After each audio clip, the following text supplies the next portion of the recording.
being the most simple shelter from the weather that could well be imagined.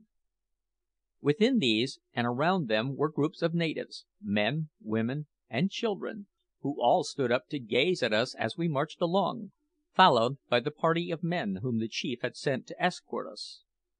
About half a mile inland we arrived at the spot where the sandalwood grew, and while the men set to work I clambered up an adjoining hill to observe the country. About midday the chief arrived with several followers, one of whom carried a baked pig on a wooden platter, with yams and potatoes on several plantain leaves, which he presented to the men, who sat down under the shade of a tree to dine. The chief sat down to dine also, but to my surprise, instead of feeding himself, one of his wives performed that office for him. I was seated beside Bill, and asked him the reason of this. "It is beneath his dignity, I believe, to feed himself," answered Bill. "But I dare say he's not particular, except on great occasions. They've a strange custom among them, Ralph, which is called taboo, and they carry it to great lengths. If a man chooses a particular tree for his god, the fruit of that tree is tabooed to him, and if he eats it, he is sure to be killed by his people and eaten, of course, for killing means eating hereaway.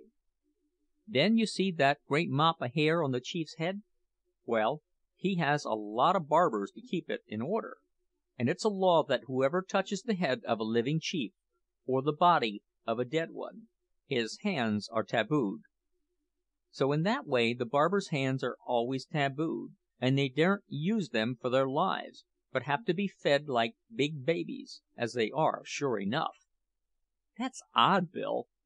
But look there," said I, pointing to a man whose skin was of a much lighter colour than the generality of the natives. "I've seen a few of these light-skinned fellows among the Feejeeans. They seem to me to be of quite a different race." "So they are," answered Bill. "These fellows come from the Tongan Islands, which lie a long way to the eastward. They come here to build their big war canoes, and as these take 2 and sometimes 4 years to build, there's always some of the brown skins among the black sarpents of these islands."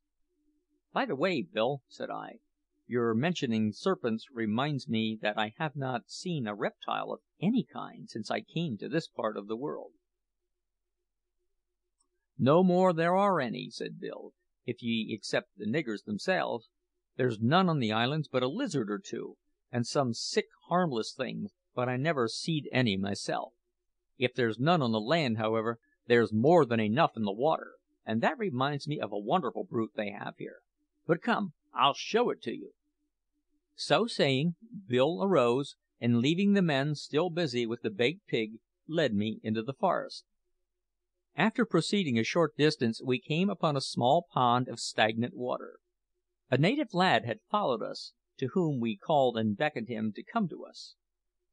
On Bill saying a few words to him, which I did not understand, the boy advanced to the edge of the pond and gave a low, peculiar whistle. Immediately the water became agitated, and an enormous eel thrust its head above the surface and allowed the youth to touch it. It was about 12 feet long, and as thick round the body as a man's thigh. "There!" said Bill, his lip curling with contempt.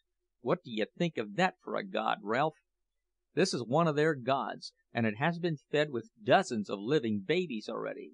How many more it'll get afore it dies is hard to say."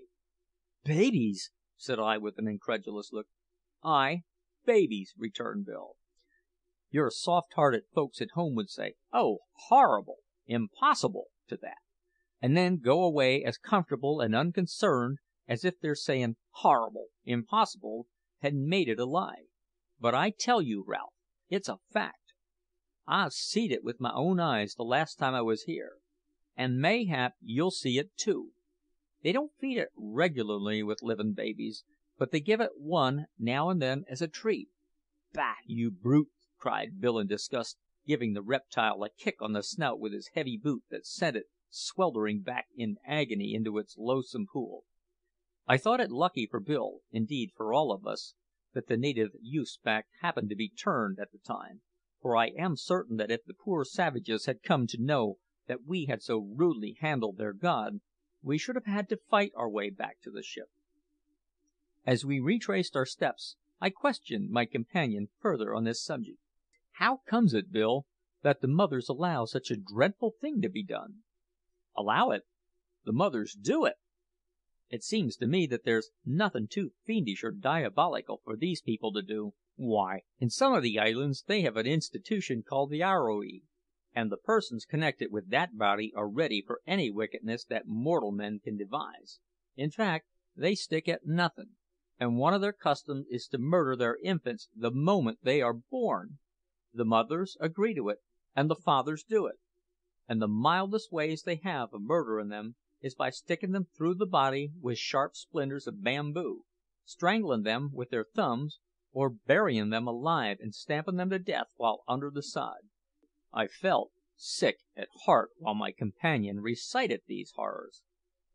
"But it's a curious fact," he continued after a pause, during which we walked in silence towards the spot where we had left our comrades, "it's a curious fact that whenever the missionaries get a footin', all these things come to an end at once, and the savages take to doin' each other good, and singin' psalms, just like Methodists." "God bless the missionaries!" said I, while a feeling of enthusiasm filled my heart so that I could speak with difficulty. "God bless and prosper the missionaries till they get a footing in every island of the sea!" "I would say amen to that prayer, Ralph, if I could," said Bill in a deep, sad voice. "But it would be a mere mockery for a man to ask a blessing for others who dare not ask one for himself. But, Ralph," he continued, "I've not told you half of the abominations I have seen durin' my life in these seas. If we pull long together, lad, I'll tell you more; and if times have not changed very much since I was here last, it's like that you'll have a chance of seein' a little for yourself before long." Chapter 24. Recording by Tom Weiss.